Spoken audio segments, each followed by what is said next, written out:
ತಂಬಿಟ್ಟು ಎಲ್ಲರೂ ಮಾಡೇ ಇರ್ತೀರಾ. ನಾನು ತಿಳಿಸ್ಕೊಡುವಂಥ ಮೆಥಡಲ್ಲಿ ಒಂದು ಸಲ ಟ್ರೈ ಮಾಡಿ ನೋಡಿ, ಖಂಡಿತ ಮತ್ತೆ ಮತ್ತೆ ಮಾಡ್ಕೊಳ್ತೀರಾ. ಅಷ್ಟು ರುಚಿಯಾಗತ್ತೆ. ತುಂಬ ಸಾಫ್ಟಾಗಿ ತಿನ್ನೋಕ್ಕೆ ಬಹಳ ಚೆನ್ನಾಗಿರುತ್ತೆ, ನಮ್ಮ ಆರೋಗ್ಯಕ್ಕೂ ಒಳ್ಳೆಯದು. ಬನ್ನಿ ಹಾಗಾದರೆ ಈ ರುಚಿಯಾಗಿರುವಂಥ ತಂಬಿಟ್ಟು ಮಾಡೋದು ಯಾವ ರೀತಿ ಅಂತ ನೋಡೋಣ. ಹಾಯ್, ನೀವು ನೋಡ್ತಾ ಇದ್ದೀರಾ ಶಾನ್ ಕನ್ನಡ ಚಾನೆಲ್. ವಿಡಿಯೋ ಇಷ್ಟ ಆದರೆ ಪ್ಲೀಸ್ ಲೈಕ್ ಮಾಡಿ, ಹಾಗೆ ಫ್ರೆಂಡ್ಸ್ ಮತ್ತು ಫ್ಯಾಮಿಲಿಯವ್ರ ಜೊತೆಲಿ ಶೇರ್ ಮಾಡಿ. ಮೊದಲಿಗೆ ನಾನಿಲ್ಲಿ ಅಳತೆ ಮಾಡಿ ಇಟ್ಕೊಂಡಿದ್ದೀನಿ. 1 ಕಪ್ ಹುರಿಗಡಲೆ.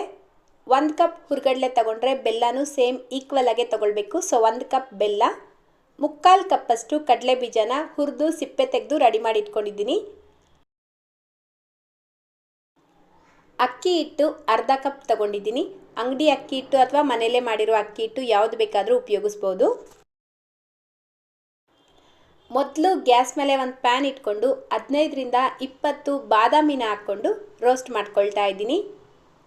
ಬಾದಾಮಿ ಕಲರ್ ಲೈಟಾಗಿ ಚೇಂಜ್ ಆಗೋವರೆಗೂ ರೋಸ್ಟ್ ಮಾಡಿಕೊಂಡು ಈಗ ಗೋಡಂಬಿ ಹಾಕ್ಕೊಳ್ತಾ ಇದ್ದೀನಿ. ಇದೂ ಅಷ್ಟೇ 15ರಿಂದ 20 ಗೋಡಂಬಿ ಹಾಕ್ಕೊಂಡು ರೋಸ್ಟ್ ಮಾಡ್ಕೊಳ್ಳಿ. ಇದರ ಜೊತೆಗೇನೆ 4 ಏಲಕ್ಕಿನೂ ಹಾಕ್ಕೊಂಡು ರೋಸ್ಟ್ ಮಾಡ್ಕೊಳ್ತಾ ಇದ್ದೀನಿ.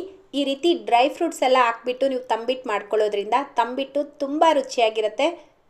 ತಂಬಿಟ್ಟು ಯಾರೆಲ್ಲ ಇಷ್ಟಪಡೋದಿಲ್ಲ ನೋಡಿ, ಅಂಥವ್ರು ಕೂಡ ಇದನ್ನು ಇಷ್ಟಪಟ್ಟು ತಿಂತಾರೆ, ಅಷ್ಟು ರುಚಿಯಾಗಿ ಬರುತ್ತೆ. ನಿಮಗೆ ಡ್ರೈ ಫ್ರೂಟ್ಸ್ ಹಾಕ್ಕೊಳ್ಳೋದು ಇಷ್ಟ ಇಲ್ಲ ಅನ್ನೋ ಹಾಗಿದ್ರೆ ಸ್ಕಿಪ್ ಮಾಡ್ಕೊಳ್ಬೋದು. ನೋಡಿ, ಈ ರೀತಿ ರೋಸ್ಟ್ ಮಾಡಿಕೊಂಡು ಒಂದು ಪ್ಲೇಟ್ಗೆ ಹಾಕಿ ತೆಗೆದಿಟ್ಕೊಳ್ಳಿ. ಈಗ ಅದೇ ಪ್ಯಾನ್ಗೆ 2 ಟೇಬಲ್ ಸ್ಪೂನಷ್ಟು ಬಿಳಿ ಎಳ್ಳು ಹಾಕ್ಕೊಂಡು ರೋಸ್ಟ್ ಮಾಡ್ಕೊಳ್ತಾ ಇದ್ದೀನಿ. ನೋಡಿ, ಎಳ್ಳು ಹಾಕ್ಕೊಂಡ್ಮೇಲೆ ಒಂದು 2 ಸೆಕೆಂಡ್ ಚೆನ್ನಾಗಿ ರೋಸ್ಟ್ ಮಾಡಿಕೊಂಡು ಗಸಗಸೆ ಹಾಕ್ಕೊಳ್ಬೇಕು, 1 ಟೇಬಲ್ ಸ್ಪೂನಷ್ಟು. ಇದೆರಡು ಹಾಕ್ಕೊಳ್ಳೋದ್ರಿಂದ ತಂಬಿಟ್ಟಿನ ಟೇಸ್ಟು ಇನ್ನೂ ಚೆನ್ನಾಗಿರುತ್ತೆ.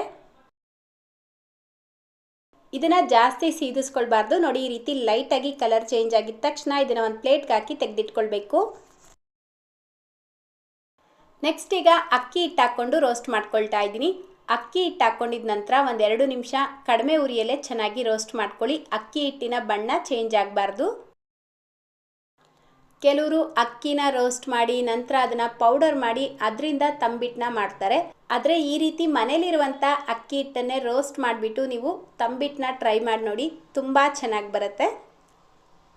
ನೋಡ್ತಾ ಇದ್ರಲ್ವಾ, ಈ ರೀತಿ ಲೈಟಾಗಿ ಕಲರ್ ಚೇಂಜ್ ಆದರೆ ಸಾಕು. ಇದನ್ನು ಒಂದು ಮಿಕ್ಸಿಂಗ್ ಬೌಲ್ಗೆ ಹಾಕಿಟ್ಕೊಳ್ತಾ ಇದ್ದೀನಿ. ನೆಕ್ಸ್ಟ್ ಈಗ ಒಂದು ಮಿಕ್ಸರ್ ಜಾರ್ ತೊಗೊಂಡು ಆಗಲೇ ತೆಗೆದಿಟ್ಕೊಂಡಿರುವಂಥ ಹುರಿಗಡಲೆನ ಹಾಕ್ಕೊಳ್ಳಿ. ಇದನ್ನು ನುಣ್ಣಗೆ ಪೌಡರ್ ಮಾಡ್ಕೊಳ್ಬೇಕು. ನೋಡಿ, ಈ ರೀತಿ ಆದಷ್ಟು ನುಣ್ಣಗೆ ಪೌಡರ್ ಮಾಡಿಕೊಂಡು ಅದೇ ಬೌಲ್ಗೆ ಹಾಕಿಟ್ಕೊಳ್ತಾ ಇದ್ದೀನಿ. ಈಗ ಅದೇ ಮಿಕ್ಸರ್ ಜಾರ್ಗೆ ಹುರಿದು ಸಿಪ್ಪೆ ತೆಗೆದಿರುವಂಥ ಕಡಲೆ ಬೀಜ ಹಾಕ್ಕೊಳ್ತಾ ಇದ್ದೀನಿ. ಇದರಲ್ಲಿ ಒಂದು 2 ಟೇಬಲ್ ಸ್ಪೂನ್ ಕಡಲೆ ಬೀಜನ ಉಳಿಸಿಟ್ಕೊಳ್ತಾ ಇದ್ದೀನಿ.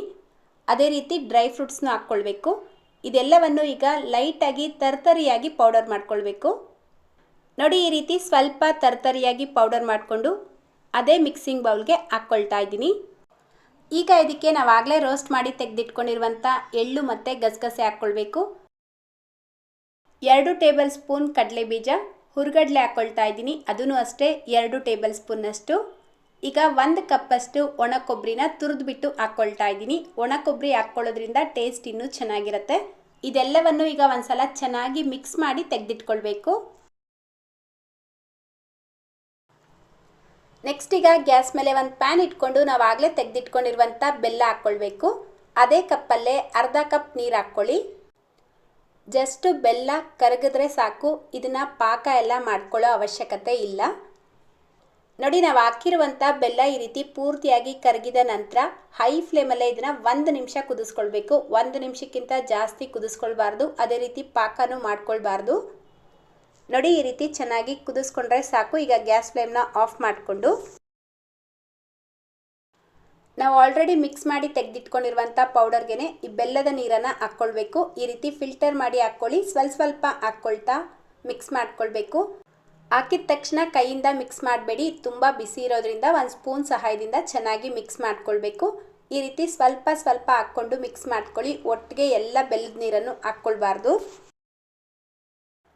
ಈ ರೀತಿ ಸ್ವಲ್ಪನೇ ಹಾಕ್ಕೊಳ್ತಾ ಮಿಕ್ಸ್ ಮಾಡ್ಕೊಳ್ಬೇಕು. ಒಟ್ಟಿಗೆ ಎಲ್ಲ ಹಾಕ್ಕೊಂಡು ಮಿಕ್ಸ್ ಮಾಡ್ಕೊಳ್ಬಾರ್ದು, ತುಂಬ ತೆಳುವಾಗಿಬಿಡುತ್ತೆ. ನೋಡಿ, ಸ್ವಲ್ಪ ಬಿಸಿ ಕಡಿಮೆ ಆಗಿದ ತಕ್ಷಣ ಇದನ್ನು ಕೈಯಿಂದ ಚೆನ್ನಾಗಿ ಮಿಕ್ಸ್ ಮಾಡ್ಕೊಳ್ಬೇಕು. ನೀವು ಇದನ್ನು ಮಾಡಿದ ತಕ್ಷಣ ಅಂದರೆ ಒಂದು 2 ದಿನದಲ್ಲಿ ಖಾಲಿ ಮಾಡ್ತೀರಾ ಅನ್ನೋ ಹಾಗಿದ್ರೆ ಇದಕ್ಕೆ 1 ಟೇಬಲ್ ಸ್ಪೂನಷ್ಟು ತುಪ್ಪ ಹಾಕ್ಬಿಟ್ಟು ಮಿಕ್ಸ್ ಮಾಡ್ಕೊಳ್ಬೋದು. ಅದೇ ನೀವು ಒಂದು ವಾರ ಸ್ಟೋರ್ ಮಾಡ್ತೀರಾ ಅನ್ನೋ ಹಾಗಿದ್ರೆ ತುಪ್ಪ ಹಾಕ್ಕೊಳ್ಬಾರ್ದು. ತುಪ್ಪ ಹಾಕ್ಕೊಳ್ಳೋದ್ರಿಂದ ಈ ತಂಬಿಟ್ಟಲ್ಲಿ ಸ್ವಲ್ಪ ಅಂಟು ಬರೋಕ್ಕೆ ಶುರುವಾಗುತ್ತೆ. ಸೊ ಅದಕ್ಕೋಸ್ಕರ ನೀವು ತಕ್ಷಣವೇ ಖಾಲಿ ಮಾಡ್ತೀರಾ ಅನ್ನೋ ಹಾಗಿದ್ರೆ ಮಾತ್ರ ತುಪ್ಪ ಸೇರಿಸ್ಕೊಳ್ಳಿ, ಇಲ್ಲಾಂದರೆ ತುಪ್ಪ ಹಾಕ್ಕೊಳ್ಬೇಡಿ. ನೋಡಿ, ನಾನಿಲ್ಲಿ ಪೂರ್ತಿ ಬೆಲ್ಲದ ಪಾಕನ ಯೂಸ್ ಮಾಡಿಲ್ಲ, ಇಷ್ಟು ಉಳಿದಿದೆ.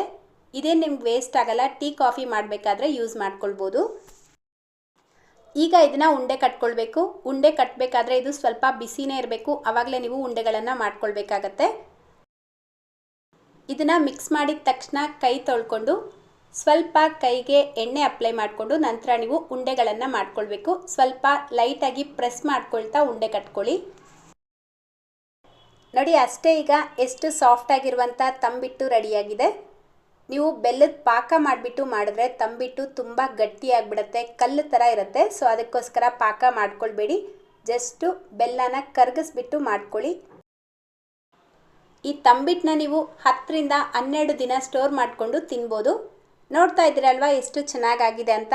ನಾನು ತಿಳಿಸಿರುವಂಥ ಅಳತೆಗೆ ನನಗೆ ಟೋಟಲ್ ಆಗಿ ಇಲ್ಲಿ ಮೀಡಿಯಮ್ ಸೈಜ್ದು 8 ಉಂಡೆಗಳು ರೆಡಿಯಾಗಿದೆ. ಸೊ ನೀವು ಇದೇ ಮೆಥಡಲ್ಲಿ ಒಂದ್ಸಲ ಟ್ರೈ ಮಾಡಿ, ಹೇಗೆ ಬಂತು ಅಂತ ಕಾಮೆಂಟ್ ಸೆಕ್ಷನಲ್ಲಿ ಕಾಮೆಂಟ್ ಮಾಡೋದನ್ನು ಮರಿಬೇಡಿ. ಇವತ್ತಿನ ವಿಡಿಯೋ ಇಷ್ಟ ಆಗಿದ್ರೆ ಪ್ಲೀಸ್ ನಿಮ್ಮ ಫ್ರೆಂಡ್ಸ್ ಮತ್ತು ಫ್ಯಾಮಿಲಿಯವ್ರ ಜೊತೆಗೂ ಈ ವಿಡಿಯೋನ ಶೇರ್ ಮಾಡಿ ಅಂತ ಹೇಳ್ತಾ, ಇದೇ ರೀತಿ ಮತ್ತೊಂದು ರೆಸಿಪಿಯೊಂದಿಗೆ ಸಿಗೋಣ. Thank you.